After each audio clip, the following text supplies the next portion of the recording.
Welcome to part 2 of my incredible trip to Japan back in 2019. This part of the trip, I explore the extraordinary city of Kyoto, a city I quickly became obsessed with on my first trip to Japan. This time I had a little bit more time to spend in Kyoto and I thought it'd be a good idea to see what else we could discover. If you haven't seen part 1 of my trip, I'll link it above. That's when I walk around and discover a bit more of Tokyo. But otherwise, let's get into part 2.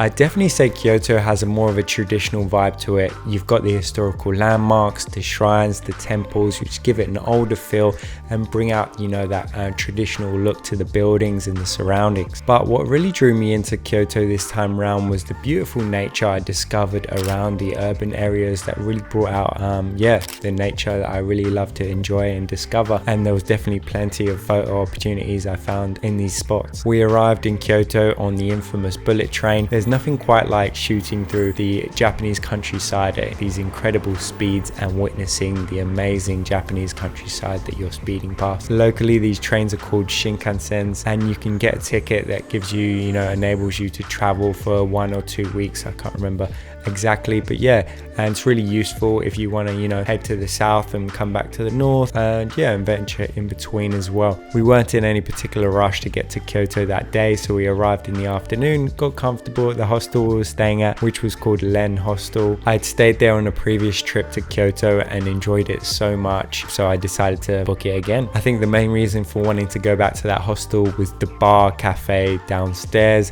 The aesthetic and interior of the bar was so cool. You had a lot of primitive and wooden materials used, and it was open to the public as well, so you got that nice interaction with locals as well as meeting other people traveling as well. We took a walk around the local area, navigating the narrow streets, trying to find some cool looking photo opportunities. Lighting was pretty subdued at this point in the afternoon. There was a lot of cloud coverage offering that softer feel to the photos. I think I mentioned in part 1 of the Japan trip about the incredible detail you can find in the architecture and the urban surroundings in Japan, and I was definitely drawn to street corners and shop facades, and seeing all the different colors and textures at bay was really cool. And I just love photographing that part of town.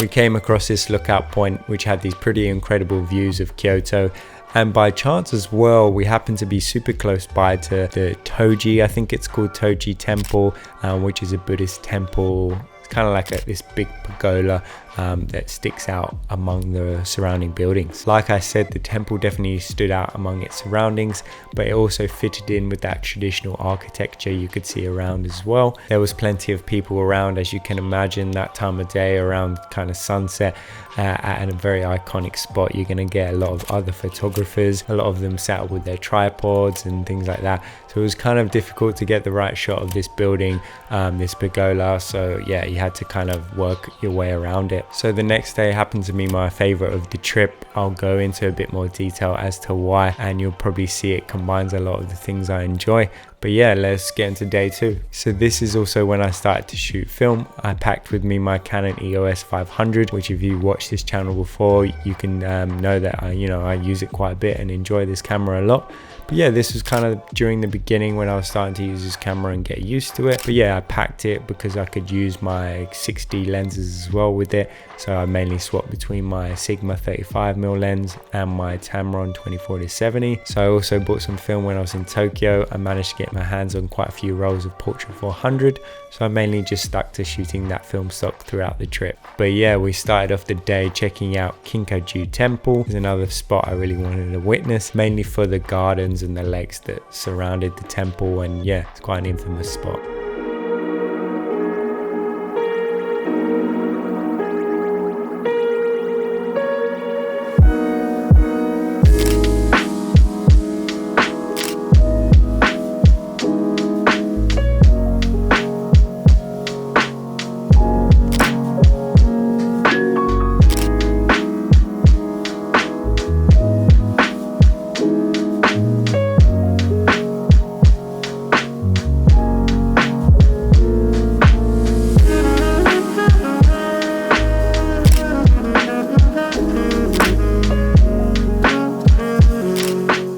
if I was to compare the film shots with the digital, I'd probably sway more towards the film shots, just because I like the way it renders the greens a bit more naturally, especially in these photos. And as well, I think the high dynamic range handles that kind of midday harsh sunlight a lot better too. This particular shot was one of my favorites of the day.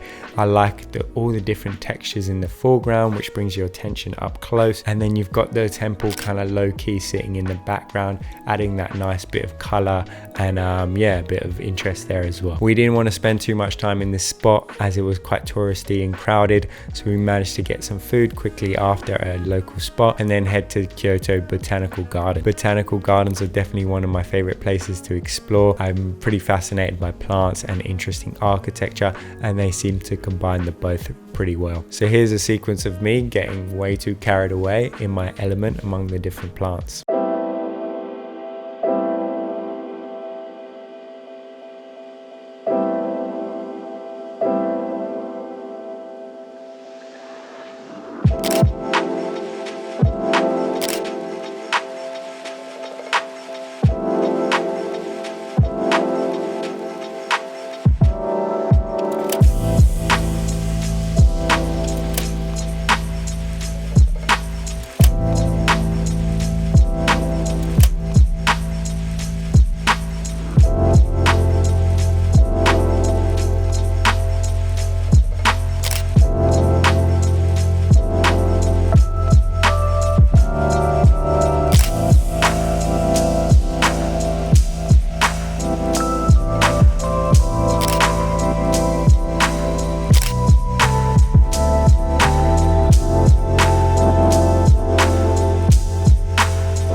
Also, what I find super interesting about Botanical Gardens, when you're inside at a nice time of day, you get that really nice diffused light coming through the windows. Also, one thing I wanted to note is I don't really get too carried away with heading to different spots at certain hours or certain times of day, mainly because I like to fit quite a lot in my days when I'm traveling, and also probably more to do with I don't really enjoy getting up too early when I'm traveling, and yeah, because I treat it as like a holiday, I guess, so I don't want to be, you know, waking up at the crack of dawn trying to get early light. Maybe I should change that. Maybe I'll get some, you know, cooler photos if I'm waking up at sunrise. There were some parks surrounding the Botanical Gardens which were filled with some really interesting scenes. I was enjoying shooting 35mm at this point, trying to capture some of the locals going about their day.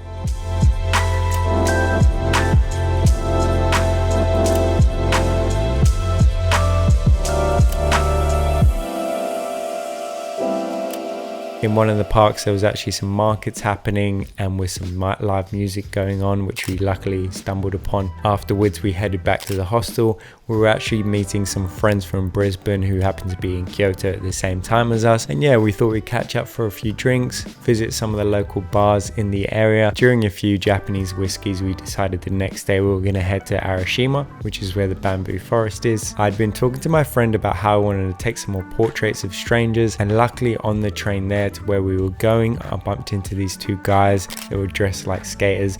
I told them that. They told me they were skaters, yeah, and then I exchanged my contact details with them and got to send them the photo after, and it was a really nice experience and interaction, and it gave me that confidence to want to take more portraits throughout that day. I also think that Portra 400 really handled the skin tones and the, you know, the train lighting really well, and I really loved the tones and the feel of this image. The bamboo forests were pretty breathtaking, vast amounts of tall bamboo filled the narrow pathways, and some nice diffused light was coming through the trees as well. The canalways in between the bamboo forests were pretty interesting too. You had these traditional looking canal boats wading through the waters. This area was also ridiculously busy. It was actually during Golden Week in Japan, which means the whole country has the whole week off. So a lot of people were traveling from Tokyo to other parts of Japan, especially Kyoto, you know, rural areas where they were going to holiday. I took some portraits of people in their traditional kimono dresses. I particularly liked this one. I liked the way you've got the leading lines of the road, and the greenery in the background was a nice contrast to their colorful dresses. places as well. So later that day we headed to a few more local bars and planned what we were going to do for the next day. On our final day in Kyoto, we decided to head to the neighboring prefecture of Nara, which if you haven't heard of is a super interesting part of Japan, which is filled with these tame and friendly, adorable deers that walk around the city and the parks of Nara. They are pretty fascinating creatures, and it's so interesting seeing them intermingle with the people walking around the parks. The local vendors actually sell you crackers that you can feed to the deers, and it's quite comical because some of them have learnt to like bow to you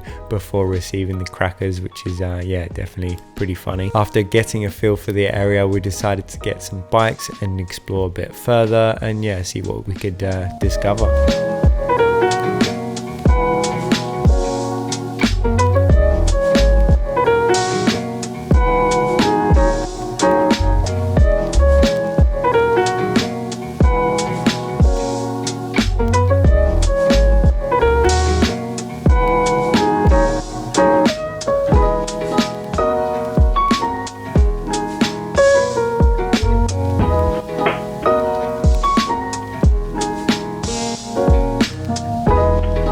I guess that brings us to the end of part 2 of my trip to Japan.